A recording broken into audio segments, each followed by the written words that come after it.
you've got mail. But where are you going to pick it up? If you're on the road.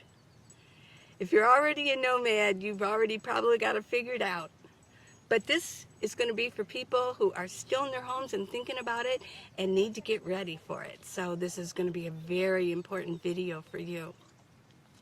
Now I know where I pick up my mail, and I don't really actually pick it up. My daughter handles it in Ohio, and she opens it for me. I didn't even have to sign a form. I just told her, open it up for me, and she takes a screenshot of it for me and sends it to me via WhatsApp.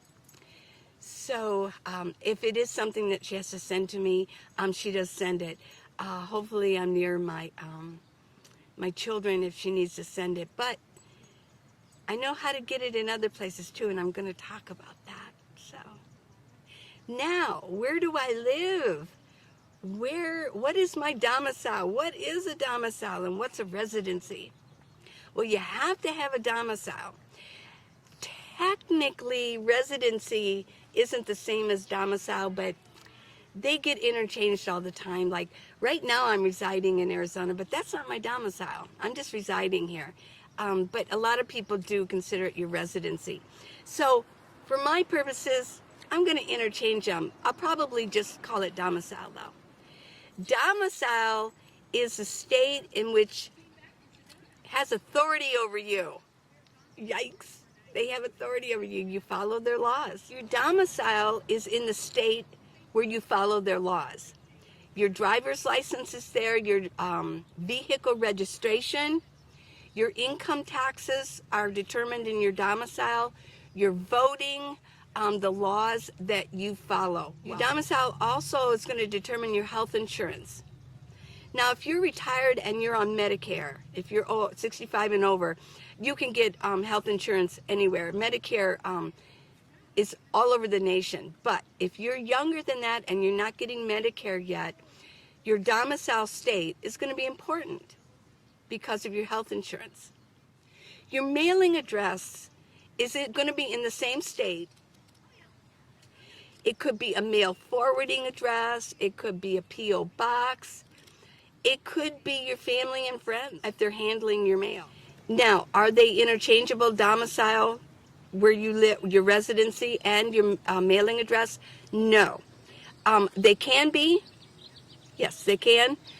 But if you don't reside in an area, if it's not a regular residence address, a house, an apartment, a hotel, an RV park, something like that, a campground, if that's not your address, then it's at where you're residing, then you may not use that as your domicile.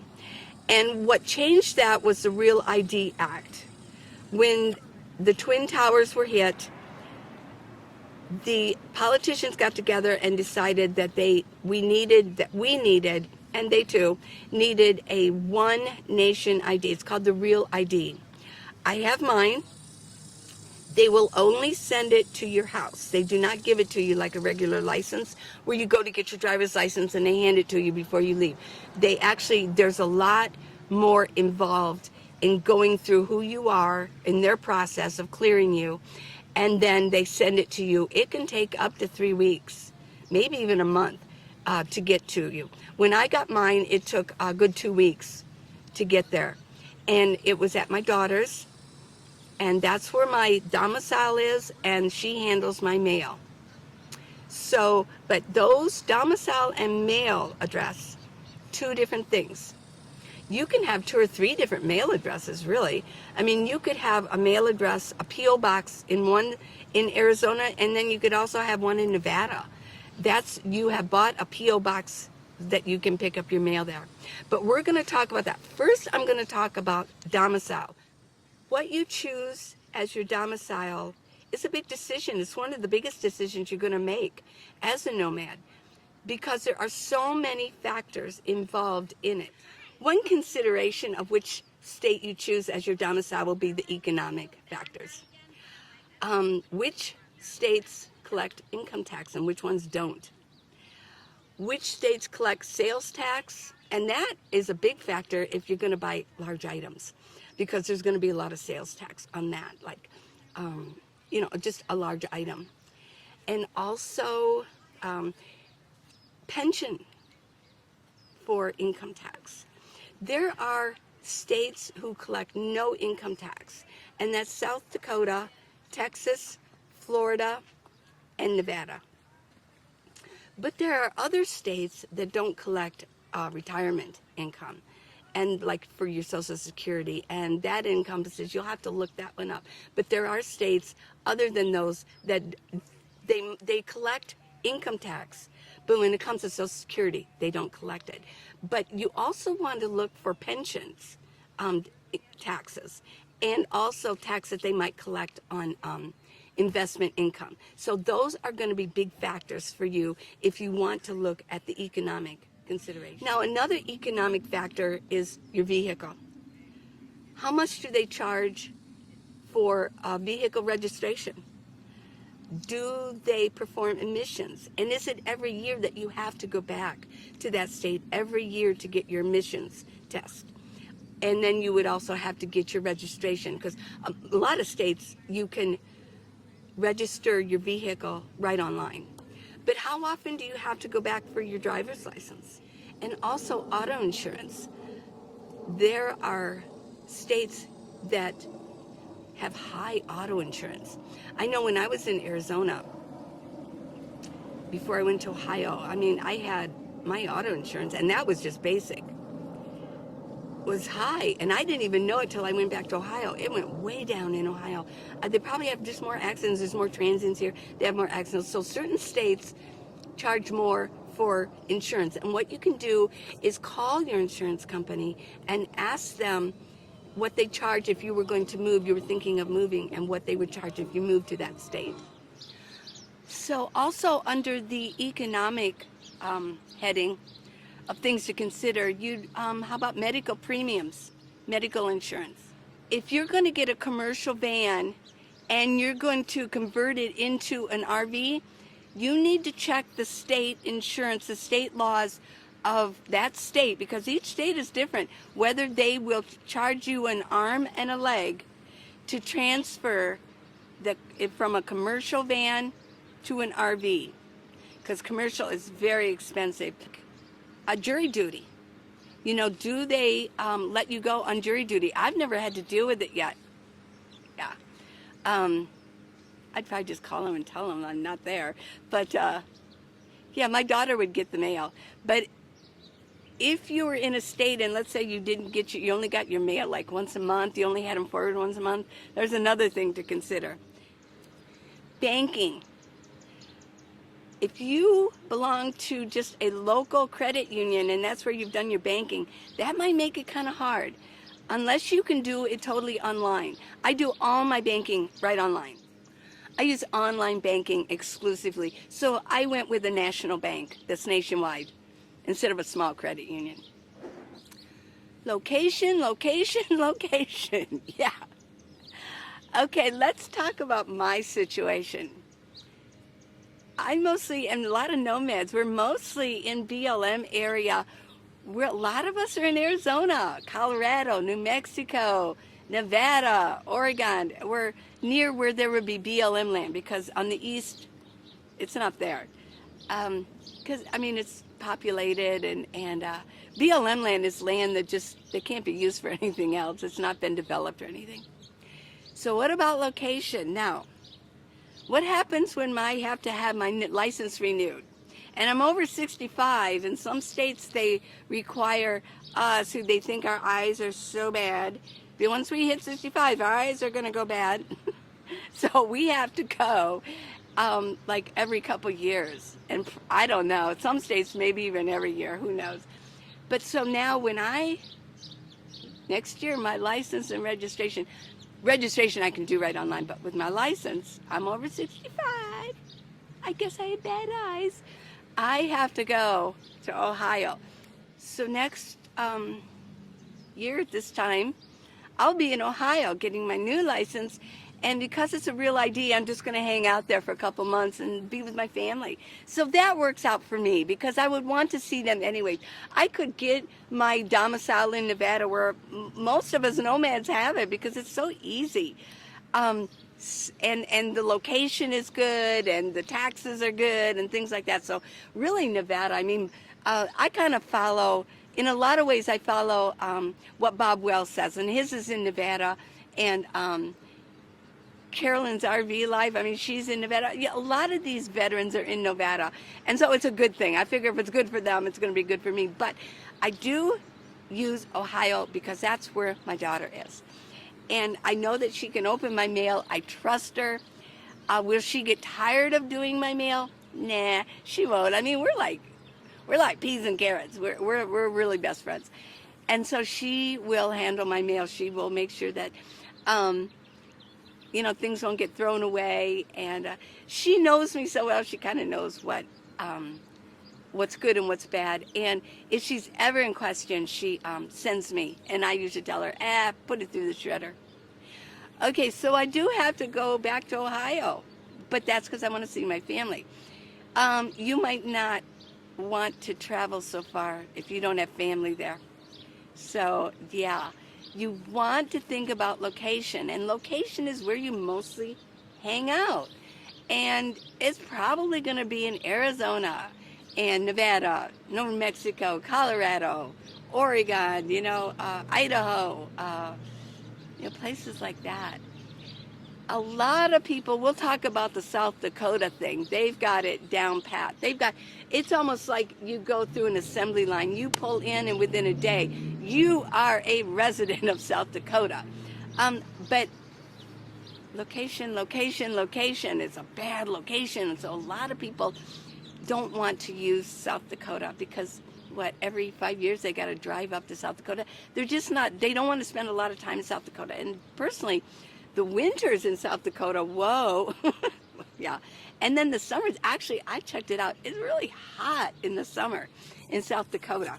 Another factor is how easy is it to establish your domicile in a state. South Dakota, number one, easy. One day, you stay there one day, get a rent receipt, and you take it to them, and they let you become a resident of South Dakota. Now, why do they do that? Because they want residents. They want to have more. They want to have more establishment in Congress. They want more citizens. The more citizens you have, the more Congress you can send to Washington, D.C., and so that's a real factor for South Dakota. They want us. Which one's the hardest? Alaska. Why is Alaska so hard? Because they actually pay their residents every year. They get a stipend every year if you're a resident of Alaska, because they want you, but yet you gotta fit this certain bill to be there. So yeah, that's the hardest to get domicile in. Hardest state, Alaska. Another factor is the politics of the state. You know, a lot of nomads carry firearms. Do you want to domicile in a state that hates guns? Not really, no. So another political factor is marijuana. If you are on medical marijuana, a lot of people use medical marijuana. I mean, it's not really a stigma anymore. Like in the 60s, you go to jail for it, go to prison. Is there legal marijuana? Another factor, if you have children, homeschooling, what are the homeschooling laws in the state that you want to domicile in? So these are specifics. These are getting real specific that you need to find out about the state that you are thinking about. Let's talk about South Dakota. You just need 1 day rent receipt. I'll refer to my notes just a little bit, so forgive me. They have America's Mailbox, and we'll talk about that, but it's only in South Dakota. So if you get your domicile in South Dakota, you just sign up for America's Mailbox, and it's really easy. And there's different plans, so you would need to go on their website to look at the plans. But and this is research you're going to have to do. So yeah, in South Dakota, it's in Pennington County, South Dakota. Once you go there, you just step in line and tell them this is you want to establish domicile. They will actually help you with your vehicle registration through America's Mailbox. And it's like a $25 fee, but they do help you with it. I mean, It's like stepping on an escalator at the airport. You just step on it and it takes you through the process so you can hop on the plane and go fly into your nomad life.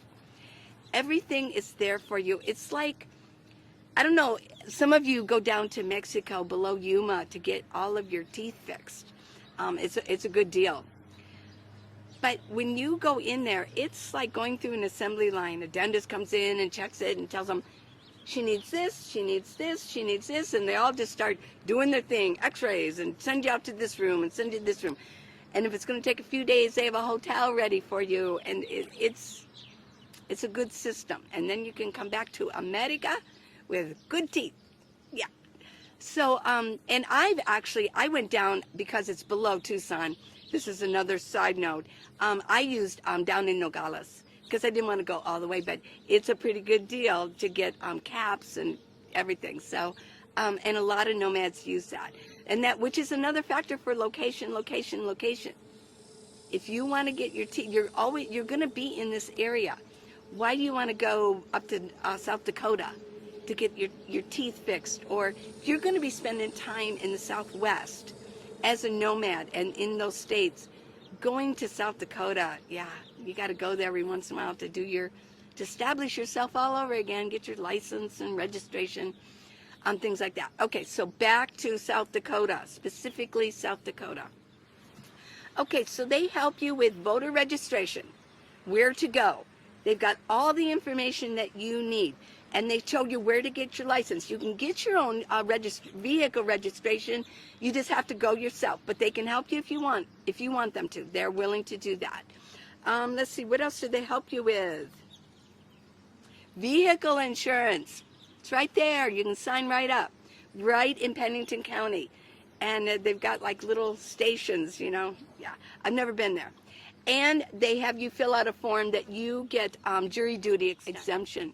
I didn't know the right, I was going to say extension, no. Exemption.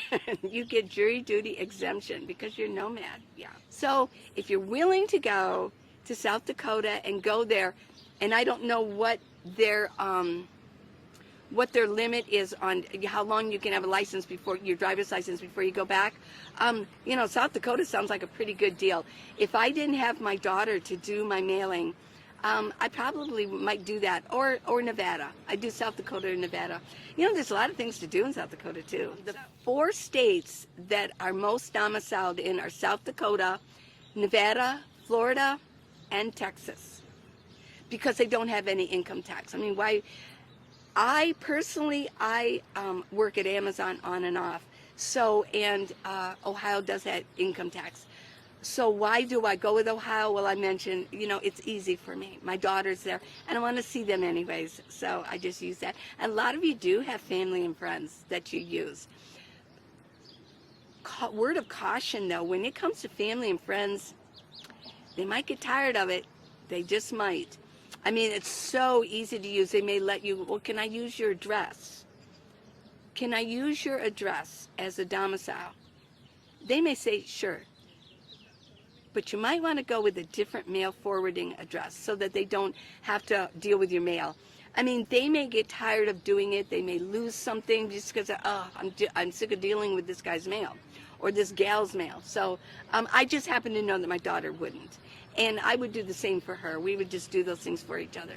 Now, because my son-in-law works for a huge corporation, I mean, he will easily get transferred. And they're thinking about getting out of Ohio anyways, just because of the politics there.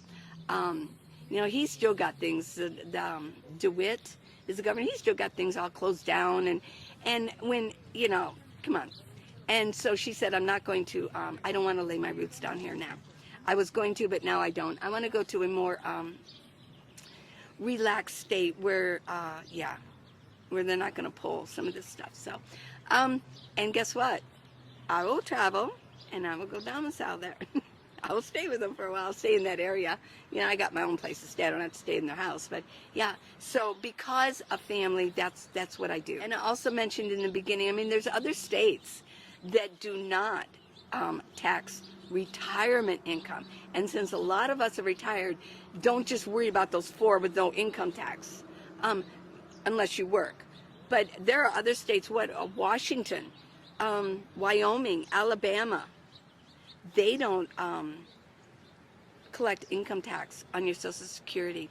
But you also want to find out whether they collect tax on your pensions, if you have one, and also on investment income. Hey, you haven't got to the mail yet. You've got mail. Not yet.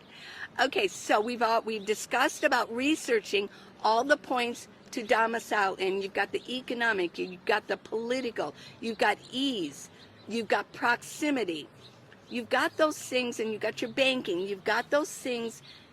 You wrote down what's important to you personally. So everybody's going to be different. And you've done your research. Now how are you going to domicile in that state?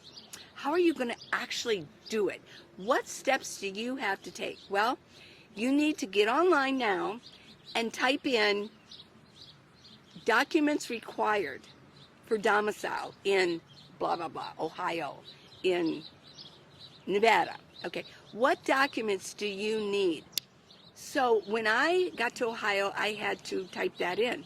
So what do I need to be there? Because obviously, I don't have a rent receipt. I suppose, I was thinking, I suppose I could have had my daughter actually, I could have given her, money, and she could have written me out a rent receipt. Now, when they domiciled there, they had their mortgage and they had their pay stub. But I didn't have that. So what I did was, I've looked on a few states. They all accept banking, a bank statement. So I called them and I said, hey, could you send me my statement? Even though I'm paperless, I said, for right now, send me a statement. Do it right away. So they sent me a statement. So most, I didn't check them all, but most states will accept a bank statement with your name and the address on it. When I called my bank to have them send me the statement, I just told them my address. The bank does not require any documentation that I've changed my address, so there you go. You just let them know what your new address is. Say, I'm here, and this is where I'm living right now, and please send me a statement so you can have that. Now, if you are going to use a relative or a friend, and they're going to let you use their home, their resident, as your domicile, the place where they say you live, that you say you live, have your friend or family write out a rent receipt for you, that you do live here. Just send them to. Another thing too that you need to understand is different states have different time limits. Some are you have to be there 30 days. Some are actually only 15 days. I believe Nevada is 30 days. And of course South Dakota is 1 day. But I did find a couple states, didn't write it down, but there are a couple states that actually only allow, they only require 15 days. So when it comes to Nevada, you can stay in an RV park. Just find the cheapest RV park you can find, or rent a hotel for 30 days. But if you have family and friends that you're going to use, just have them write you out a rent receipt. But you need another document. So you're going to want, I would use the banking. It's just so easy to get. But look online on what they require. Because if you want vehicle registration, I mean, you also have to have a proof of domicile there. So it's all just, it's all kind of a catch-22. You have to have the domicile first. So, yeah. That's why South Dakota is so easy. 1 day. Well, you've got your domicile state. Now you need to find out where you can collect that mail, because you've got mail. And you need to find out where you can collect it. I'm trying to make this not a dry subject. But it is. It's one of the most important decisions you're going to be making. Because to change your domicile, it's expensive. You got to go through the registration. You got to get there. There's all these different fees. It's sort of like moving, even in your town. You got to hook up fees again, and it's not easy to move. So it's going to be very important. But I'm trying to make it a little fun. You got mail. Okay, so you do have mail. Where are you going to get it? Where are you going to have it sent to? You want to have mail in the same state that you're in. So does your state that you're domiciled in, do they have mail forwarding companies, services that you can get? Yeah. Okay, so you need to do a lot more research, sorry, but some of them charge really exorbitant fees. One that charges, UPS stores does mail forwarding, but is so expensive. A lot of these mail forwarding companies, they charge by scan. Well, let's say you get, you just got a new insurance policy. They're going to send you everything, disclaimer forms and everything and papers. They're going to scan the front, they're going to scan the back, and they're going to scan everything. And some of them charge 50 cents per scan. That's a lot. That's going to add up. And you just don't want your pennies just floating onto the ground, your dollars. You could just be dropping dollars on the ground. You don't want to do that. So you need to ask and do research on all the hidden costs. They're going to have different plans. They're going to for just for you. So in South Dakota, there's America's Mailbox, but it's only South Dakota. Now nationwide, there's one called Traveling Mailbox. Yeah. So do your research on that. I've heard that they're really good, and there's a lot of different plans. So you want to really research that. Or you might, in the state that you're going to domicile in, you might find just a sort of mom and pop store that can do it for you. So you want to Google it in and search to see mail forwarding. Now, can you try to use your mail forwarding address as your domicile? It isn't going to happen anymore, because what they do is every state, they have a list, because they have to register now. Mail forwarding companies, they register, and if it comes up in that address, they're going to knock it right out. No, you cannot use that as your domicile to get your real ID, your license, your registration, things like that. It's just, and the voting, it just isn't going to happen. They have to be separate now. The terrorists at 9/11 did that to us. Yes, right. They not only slammed into the Twin Towers, they slammed into us too. So a lot of things have changed. Okay. So you've got your traveling mailbox, and in the description I'll leave their website link, and I'll also do America's Mailbox too. I'll do that for you, so you can just click on it. Let's see what else you can do. The family and friends. Okay. Now, you think, well, I can just go to like an RV park and I can get my mail there. RV parks really don't do mail anymore. That's what I've heard. Most of them don't. They will take packages for a charge, but they won't do the mail anymore. But you need a mail forwarding. And so you either got to go like UPS store, or you got to find a mom and pop store somewhere, or you can do the traveling mailbox. Now, Bob Wells, I watched one of his videos. He uses mail messages and more. It's in Nevada. So if you want to go with Nevada, because a lot of nomads do, I would recommend, if I'm not in Nevada, my domicile is in Ohio. If I didn't do that, I would do what Bob Wells does and what Carolyn RV Life does. Carolyn, she's great. You can look her up on YouTube. I followed her for a long time. Maybe she should follow me. I'll have to write her and say, hey, follow me. Okay, so it's in Pahrump, Nevada. And you just look it up. Look on their website. I'll leave that website. And they've got all, and if you mention his name, Bob Wells gets it. Just mention Bob Wells if you do that.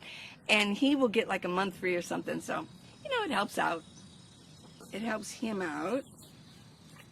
Whichever mail forwarding company you want to use, you're going to have to sign some forms. If it's a real established legal business for mail forwarding, you're going to have to sign a lot of papers.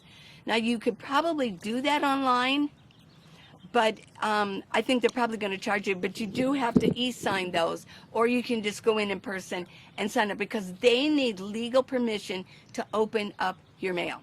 So, and there's going to be all kinds of different levels of fees and different levels of enrollment. So you just have to find out what would be good for you. With me personally, I don't receive that much mail. I'm not that important, I guess, yet. Like I don't get magazines. Everything pretty much is done online. I've gone paperless with Social Security. I've gone paperless with my bank. And, you know, I mean, just so much is paperless for me. So I rarely get anything. But you're going to need to research what is good for you. You know, most of these services, what they do, they scan. You also, you can give that permission to open something if it looks important. Some of these mom and pops are actually better with that. What I've heard, I've not used them, so I'm not an expert on this. I've just done research on what people have mentioned about how they work. But I know the one that Bob Wells talks about. I mean, he will contact them when something looks important. And he will say, yes, please open that for me. And they may do a scan, like with their camera, do a picture of it and then send it. And then he can decide, or you can decide, well, no, push that through the shredder. That's not important. Or they say, get that out right away. Also, you can contact these mail forwarding and say, I'm looking for something important. And it could be your real ID. Because it could take a while for that. And then what happens is then they can mail it to wherever you are. You've picked a mail forwarding company, or you've got family and friends, and you get something important. How are you going to get it because you're not there? Well, there are different ways that you can get it. You can get it in the town that you're traveling in. You can get it through general delivery, through the post office. What I've heard is that not all post offices will accept general delivery. But so you're going to have to go to that post office, and you're going to have to ask them, can I have something sent here general delivery? And I think they will let you do it for 30 days, like you did it one day, and then they'll count 30 days after that. After that, they'll say, get a P.O. box if you're going to be here. You know, we're not just going to do this for free. Get a P.O. box, and which you can do. If you're going to stay in a spot, get a P.O. box. They're not that expensive. When I left my residence in Tucson, and I moved into my van, but I stayed here a couple months, I got a P.O. box number. So I guess at that point, I didn't really have a domicile yet. And it's okay. It was funny, too, because I named her Barbara Wall, or she is the head of the voting thing. She actually sent me a letter. I guess they find out right away. She sent me a letter and said, you cannot vote here. You do not have a permanent resident address. I was like, okay, no big deal.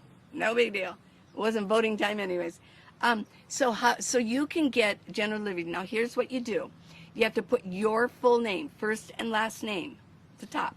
And then in care of, in case you don't, it's a C/O, in care of general delivery. And then the address of the post office, city, state, and zip. So that's how you address it. It has to be like that. And because anything that you're going to have coming there, it's going to be probably really important. So you want to make sure that you do that correctly. Now, how else can you do it? Well, like your family and friends or your mail forwarding, something's important, you got to get it. You can also, well, remember when I don't know if you saw that video, but when I was in Quartzsite, Quartzsite is like South Dakota. They got everything figured out for you. They love nomads. Somebody along the way decided that they were going to roll out the red carpet for nomads. And I've heard they have so much money now they don't even know what to do with it, because for 3-4 months of the year, everybody converges on Quartzsite, and they go in town and they use their restaurants, their laundry, everything. So in Quartzsite, it's a place called, you might want to write this down, it's called Quiet Times. When I got my microphone right there, that fails me every once in a while. In fact, one of the videos I did, it failed me. I had to redo it. It was like $2. I paid them I sent it to Quiet Times. I called them first, and I said, can I use your address? They said, absolutely. So when I went in, I gave them $2, and they gave me my Amazon package. So, yeah, I mean, for $2 to use that is really good. Because Quartzsite is a smaller town. They don't have any Amazon lockers and hubs, which is another factor. If you're going to get packages from Amazon, if you're in a bigger city, look for lockers. Just search for it. When you go in and you're in your checkout, look for, you want a different address, and then put in the zip code, and they'll tell you where the lockers are. Lockers are cool, but only for smaller type packages. And non-lithium battery. There's some things that will not go to lockers. I don't know why, but I'm sure they have a reason. But they also have hubs. In big cities, they got hubs. And anything will go there. Anything, even big things. It's all a hub. They actually have Amazon workers there that help you. You go up to the counter, and if you have it sent to that hub, I know in Cincinnati, I wanted to try one, and it was near the university, so parking was it was a nightmare to get there. But yeah, I used a hub, and they got me my package. Another place that you can collect your mail from is a UPS store. And if you're not using them as an actual mail forwarding service, they're not all that expensive. They may just like collect, you want to collect the mail that your mail forwarding service is going to send to you. And the way a lot of them work is you might just say, don't send me, unless something's important, send it to me once a month. And they'll put it in an envelope, and the charges are going to be different for everybody. They may have you deposit money in, and then that money will be used for envelopes and stamps and things like that. But they're all going to be different, so you're going to have to research it, and I'm not going to give any specifics, but that's usually how they do it. Or it may be once a week you want to get your mail. Well, they need to know where to send that envelope with all your mail in it.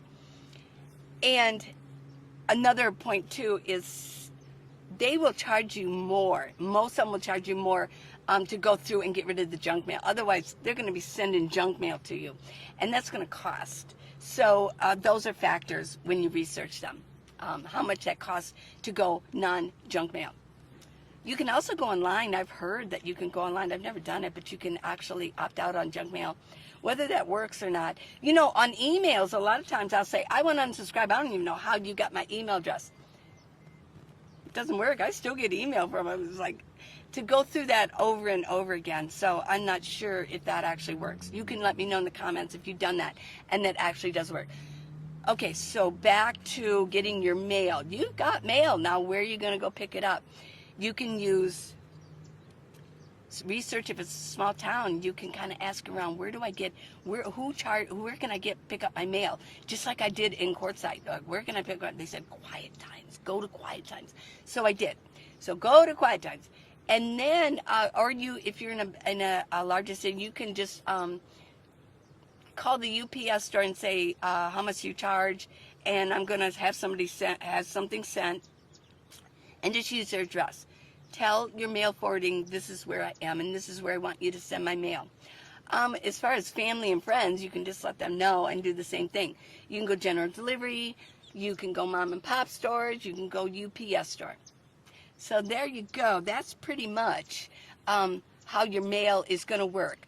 But a lot of it's going to have to happen with you. You're going to have to do the research of what works for you. But this is basically how it's done. And I've told you how I do it. I mean, it's easy for me. I don't have to deal with my mail. My daughter does it for me.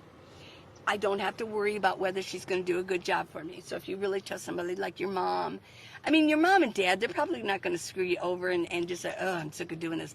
But friends or your sister and brother, cousins, they might. Who knows?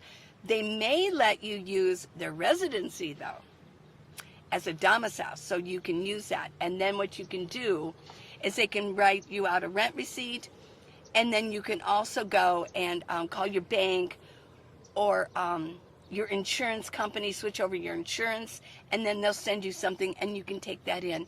But research, research, research. Location, location, location.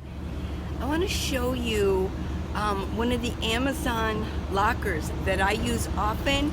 So in a minute, I'll turn this around. This is an Amazon locker. And the name of this one says, hello, my name is Bernard. Amazon.com locker. Yeah. So this is an actual locker, and they have names on them, and there's so many of them they have odd names. So these are all the different sizes of the lockers. Down here is going to be bigger ones. Over here is where you can pay. This over here is where, under here they're gonna send you an email that your package has arrived at the locker, and they're gonna give a scan code, and you just scan it under here. If that doesn't work, the number will be on the email, and you can just punch it in. And as soon as you punch it in, it will just creak open, and then you just pull out your package, and then you shut this back up. So it's as easy as that. So make a good choice. Love you guys. Hope you enjoyed this. Mwah. Subscribe. Give me a thumbs up if you liked it, and I know you did. And then thanks for going all the way through. Love you guys.